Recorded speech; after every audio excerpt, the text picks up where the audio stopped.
Bismillahirrahmanirrahim. Assalamualaikum warahmatullahi wabarakatuh.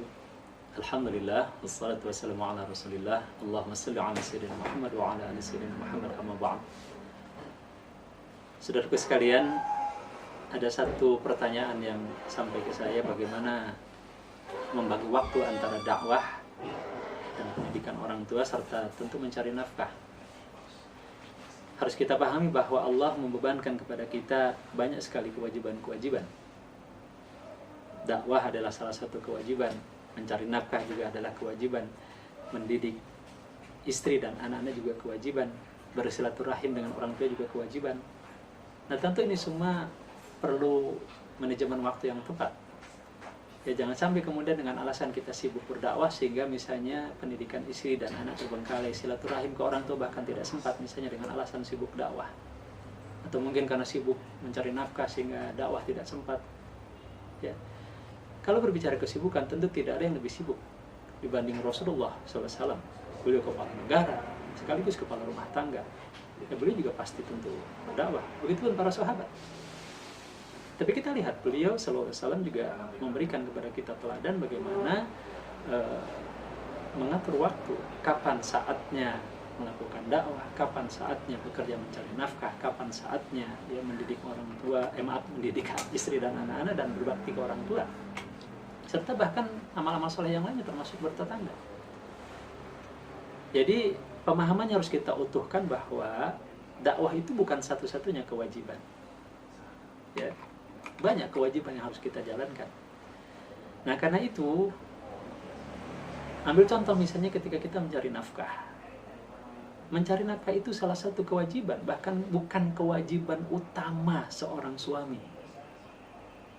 Kewajiban paling utama itu apa? Menjaga diri dan keluarga jangan sampai masuk neraka. Ya ayyuhalladzina amanu qu anfusakum wa ahlikum nar. Wahai orang-orang yang beriman, wahai suami-suami yang beriman, wahai ayah-ayah yang beriman, jaga dirimu serta istri dan anak-anakmu jangan sampai masuk neraka. Apa itu? Adibu wa'alimu, didik mereka, ajari mereka dengan Islam. Berarti harus ada waktu yang memang kita fokuskan untuk mendidik istri dan anak-anak. Karena itu dalam konteks misalnya dengan nafkah, yang mencari nafkah itu ada waktunya. Wa ja'alna al-laila libasa wa ja'alna an-nahara ma'asha. Kami menjadikan malam untuk istirahat dan siang untuk mencari penghidupan.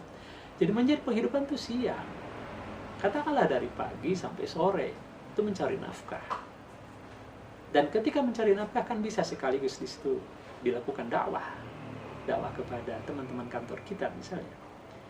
Nah, karena itu jangan sampai pekerjaan kita menyita waktu sampai malam hari misalnya. Ya, kan katanya burung saja berangkat pagi, pulang sore dalam keadaan kenyang. Nah, yang pulangnya malam itu burung hantu gitu. Jadi harus ada proporsi waktu yang sudah Allah tetapkan. Pagi sampai sore itulah bekerja. Yang pertama. Yang kedua, ketika kita sampai ke rumah, itu jangan lagi bawa urusan pekerjaan. Kalau toh harus dikerjakan di rumah, itu jangan sampai merusak waktu kita dengan keluarga.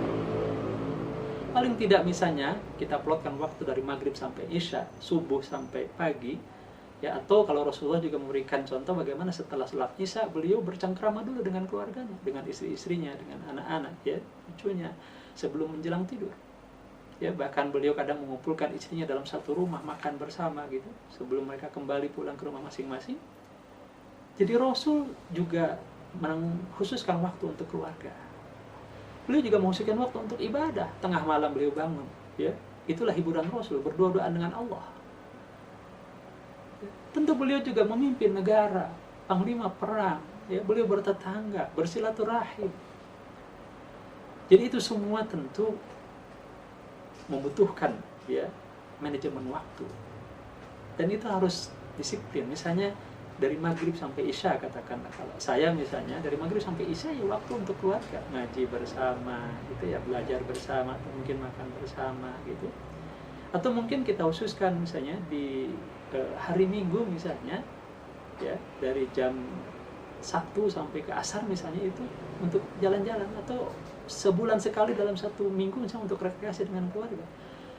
Dan dari situlah kita bisa mengawal keluarga, memastikan pemikirannya aman, tidak terpapar pemikiran-pemikiran liberal, ya, memastikan anak-anak kita, istri kita tahu cara ibadah yang benar, cara wudhu yang benar, baca Qur'annya benar. Karena semua akan diminta pertanggung jawab. Jadi persoalannya adalah bukan bagaimana kemudian dakwah sampai menghabiskan waktu yang lain, tidak. Karena dakwah merupakan salah satu kewajiban, bukan satu-satunya kewajiban. Nah, yang kedua tentu saja anak istri pun harus kita libatkan dalam dakwah, dan bahkan di rumah juga merupakan ladang dakwah. Kita mendidik istri dan anak itu ladang dakwah juga, ya. Termasuk juga ketika kita silaturahim misalnya ke kerabat, ke orang tua, juga disertakan dakwah di situ, ya, sambil silaturahim, sambil menyampaikan pemikiran. Begitupun juga ketika kita bertetangga, bermasyarakat, kita aktif dalam kehidupan bermasyarakat, berjamaah di masjid, dan sertakan juga di dalamnya dakwah. Jadi sebenarnya dakwah bisa ditempatkan di kesempatan-kesempatan yang lain, tetapi jangan kemudian dakwah itu waktunya sampai ya merusak tatanan kewajiban-kewajiban yang lain. Maka perlu dibuatlah semacam agenda gitu ya, jadwal. Termasuk kan kita juga wajib ta'lim misalnya, ya itu harus diatur sedemikian rupa sehingga semua kewajiban itu ya terlaksana dengan baik, ya, saling melengkapi. Nah, termasuk mungkin menata dakwah suami dengan istri gitu ya, agar waktunya tidak berbenturan dengan kewajiban-kewajiban di rumah. Itu persoalan manajemen saja, ya, bagaimana kita mengatur waktu itu. Apalagi dakwah kan kalau berjamaah kan tim, ya, ketika suatu waktu misalnya istri kita atau kita tidak bisa karena ada kepentingan keluarga yang tidak bisa ditinggal, kan bisa digantikan oleh teman-teman kita yang lain. Ya, jadi saya kira persoalannya adalah kadang-kadang, mohon maaf, kita suka merasa sok sibuk gitu. Padahal tentu para sahabat jauh lebih sibuk dari kita dalam kehidupannya. Toh mereka juga bisa melakukan itu. Ya, misalnya contoh bagaimana Umar bin Khattab radhiyallahu anhu bergantian dengan sahabatnya. Satu hari beliau talabul ilmi ke Rasul, ya, sahabatnya yang berbisnis misalnya. Nah, hari lain bergantian, sahabatnya yang talabul ilmi, Umar yang berbisnis. Nah, nanti sahabatnya itu memberitahukan ilmu yang didapat kepada Umar bin Khattab. Atau bagaimana Ali bin Abi Thalib misalnya, ketika dulu menjadi khalifah, beliau masih bekerja mencari nafkah dengan menjual anyaman misalnya, ya, sebelum akhirnya kemudian beliau ditanggung kehidupannya dari Baitul Mal. Jadi mereka juga tetap melaksanakan hukum syara yang lain, baik hukum syara yang menyangkut pribadi, ya, menyangkut kemasyarakatan, ya, termasuk silaturahim dan bertetangga, maupun kenegaraan. Jadi ini semua tentu harus kita tata sedemikian rupa, ya, sehingga seluruh amal-amal soleh itu bisa kita jalankan dengan sebaik-baiknya. Ya, wallahu a'lam bishawab.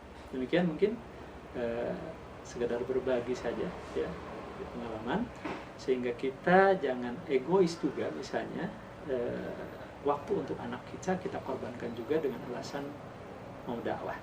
Sedikit barangkali ada pengalaman menarik dalam diri saya dulu. Pernah misalnya saya menjanjikan ke anak dan istri saya satu hari mau jalan-jalan, ya, benar-benar jalan kaki, ya, jalan kaki dari rumah, misalnya waktu itu di sana jalan ke Pasar Anyar, ya. Nah, tiba-tiba kemudian ada tugas dakwah. Akhirnya jalan-jalan itu saya batalkan mendadak, ya. Dan saya janji lagi, kejadian lagi, buat kemudian jalan-jalan itu saya batalkan dengan alasan ada dakwah.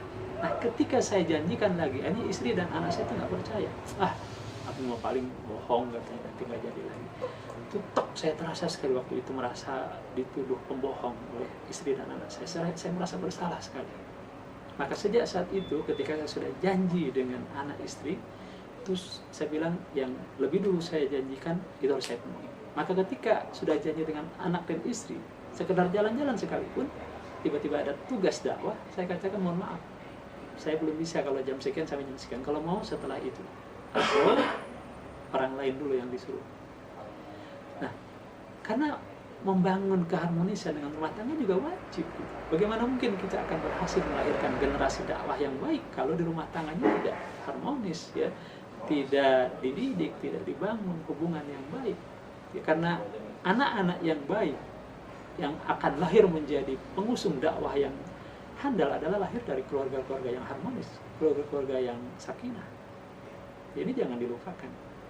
Ya, jadi dengan demikian kewajiban itu ditata sedemikian rupa, ya jangan sampai kemudian saling memaafkan, kecuali yang disebut dengan aulawiyat, ya, skala prioritas. Kan misalnya ketika kita sholat sunat dipanggil orang tua, wajib dibatalkan sholat sunat itu karena berbenturan dengan kewajiban. Ya, atau dengan yang lebih wajib lagi, kalau dipanggil ayah dan panggil ibu, tentu ibu yang didahulukan. Ya, nah kalau itu namanya aulawiyat. Kalau kita mau dakwah sementara anak istri menunggu ya makan karena tidak ada nafkah hari ini, ya maka dakwah itu kita tunda dulu. Maka mencari nafkah untuk kebutuhan pokok itu kita dahulukan. Nah kalau itu kan aulawiyat saat-saat berbenturan. Tapi ketika tidak berbenturan, ditata sedemikian rupa sehingga semua kewajiban itu berjalan. Kewajiban di rumah kan ada hukum syara juga di rumah kan, itu wajib dijalankan. Kewajiban dakwah wajib dijalankan. Kewajiban bekerja wajib dijalankan. Bertetangga, bersilaturahim dan seterusnya. Toh kita dibebankan untuk terikat dengan hukum syara dalam seluruh sisi dan aspek kehidupan kita.